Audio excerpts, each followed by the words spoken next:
In the sun-scorched hills of Kamuga village, where the wind carried whispers of old customs and the soil bore the weight of ancestral pride, lived a woman known as Nyar Alego.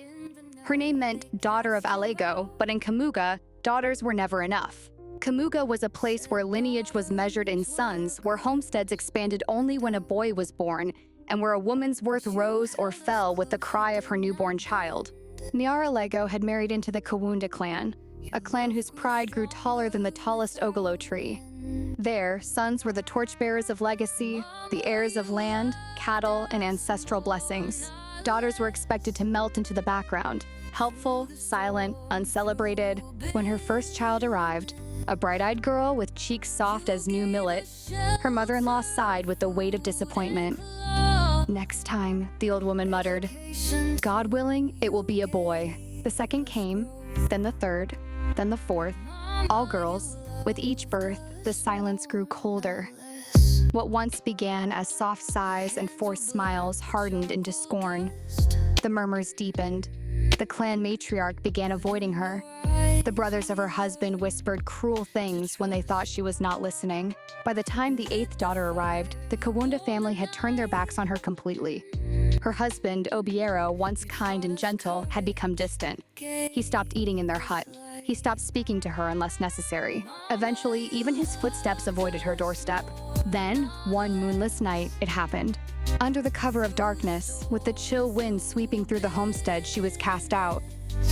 "You have failed us," they said. "Our bloodline cannot end with girls." And so, with her newborn strapped to her back and 7 others clinging to her skirts, Nyar Alego walked into the night, her heart shattered, but her spirit refusing to break. She settled in a crumbling millet hut on the far edge of the village, a place where no one cared who lived or died. But here, with only her daughters and the stubborn ache of survival as her companions, she rebuilt her life one day at a time. Life outside the Kawunda homestead was a daily battle. Food was scarce, water was a journey, firewood was a challenge. But the greatest burden was not hunger. It was the shame Kamuga tried to force upon her. Yet Nyar Alego was not a woman who stayed defeated. Her daughters needed her, and she refused to let poverty silence them. When the millet hut roof began to sag, she mended it with her own hands. When hunger stretched its claws, she created a plan. And when mockery from the village grew, she taught her girls to stand taller. To survive, she turned to the one skill she knew from childhood: burning charcoal. At dawn, she would strap baby Anyango on her back, pick her panga, and lead the older girls into the thickets. Together, they cut fallen branches, stacked wood into pits, covered it with soil, and watched the smoke rise for hours. It was grueling work, dirty, blistering, and heavy on the bones, but it fed her family. Every market day, she carried sacks of charcoal to Sandu and sometimes to Ober, balancing the heavy load on her head, her feet swollen, her back aching. People laughed. "Look, the woman who only gives birth to girls, now selling charcoal like a widow." She ignored them. Charcoal fed her daughters. Charcoal paid for salt. Charcoal bought soap.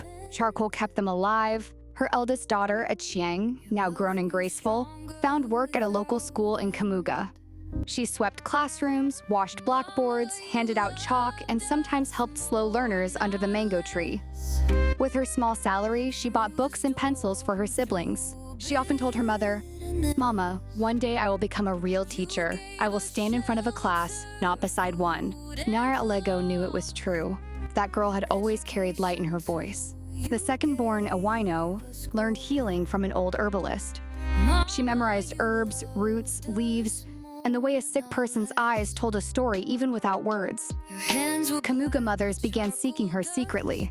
The third, Atino, discovered magic in storytelling. Her tales traveled through the village like wind, stirring imaginations and making even stubborn elders pause. The younger daughters followed, each with something bright inside her, something Kamuga had never bothered to look for. And then there was the 8th child, the newborn of exile, Anyango, quiet, observant, wise beyond her years. Her mother always said, "This one will shake the ground one day." The morning after Nyar Alego's exile became gossip in Kamuga the way dust rises when feet walk on dry earth. Women at the riverbank whispered into their lasos. Men warming their hands by small fires shook their heads as if tragedy had unfolded before them. But beneath the gossip was fear. fear of questioning the Kamuga clan, fear of admitting that injustice had been committed. Tradition had taught them to stay silent even when truth choked their throats. Children, however, saw through the lies adults clothed themselves in. Every evening, when the sun cast long shadows across the millet hut, curious youngsters would tiptoe near the home of the 8 sisters. They heard laughter, real, full laughter. They smelled herbs cooking. They listened to songs the girls invented, their voices rising like hopeful smoke into the sky. Their joy irritated the elders. "How can outcasts be happy?" one old man grumbled. "They should be humble, not loud," another said angrily. "Girls must know their place." But the sisters kept rising.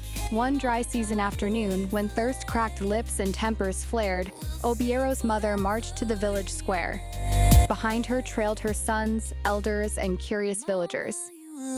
"These girls must not be allowed to grow wild," she declared. "They are a curse to our clan." Whispers swirled like dust devils. Some nodded in agreement. Some looked away in shame. And some quietly wondered why the old woman feared girls so much. At the edge of the crowd stood Echieng, Awino, Atieno, and tiny Anyango on their mother's back.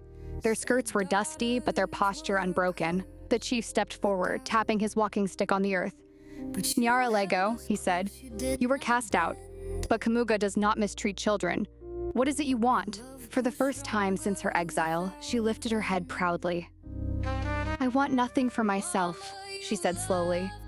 "I only ask that you stop calling my daughters a curse. If you fear them, remember this. A seed grows whether you bless it or not. And these 8 will grow." Her words fell like stones into still water. The ripples spread. Some felt shame. Some felt anger. Some felt a shift deep inside them. Something awakening. And that day became known as the Outcast Day. A moment Kamuga would whisper about for years. Seasons changed. The millet hut transformed from a place of exile to a home of courage. The daughters grew strong, graceful, and fiercely loyal. Achieng's role at the school expanded. She now helped the head teacher with records and sometimes taught younger children when the teacher was away. Awino's healing skills spread beyond Kamuga, and mothers from neighboring villages sent for her at night. Atieno's stories reached Sandu Market, where traders asked her to speak before they opened their stalls. The twins, Akoth and Adhiambo, helped their mother with charcoal pits, their hands always smelling of smoke. Baby Anyango, now growing into a sharp-minded girl, spent her days observing, learning, and asking questions that made even adults stumble. But the Kamuga clan was not done. Their shame grew with each success of the girls. Their regrets deepened. Their fear sharpened into bitterness. They watched from afar as the daughters of the woman they rejected blossomed. One evening, an elder from the clan said quietly at a baraza, "If these girls continue like this, they will become greater than our sons." It was meant as a warning. It became a prophecy. What the villagers did not know was that the 8th daughter, quiet Anyango, the child of exile, was destined to walk back into the Kamuga clan.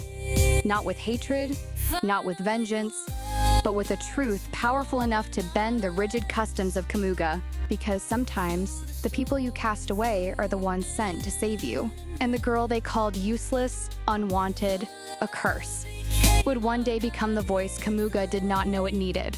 The story of how she returned, how she changed the heart of a clan and rewrote the story of a village, was only just beginning. But one thing was already certain. From the ashes of charcoal, from the dust of exile, from the scorn of a clan, and nothing in Kamuga would ever be the same again.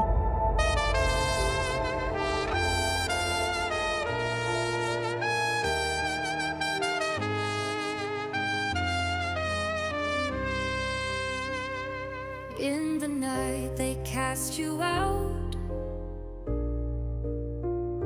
said daughters were a curse, a doubt. But you held us close, you did not bend. Your love grew stronger without end. Mama, you loved us more, not less. Through the storm, through bitterness, you gave us shelter, food and cloth, education too. You gave us Mama, you loved us more, not less. Your hands were black with charcoal dust, but in your eyes we learned to trust. You lit the fire, you warmed the night. You taught us courage, gave us light. Mama, you loved us more, not less. Through the storm, through bitterness, you gave us shelter, food and cloth. Education too, you gave us growth. Mama, you loved us more, not less. They called us shadows, they called us shame, but you gave each of us a name. 8 seeds rising,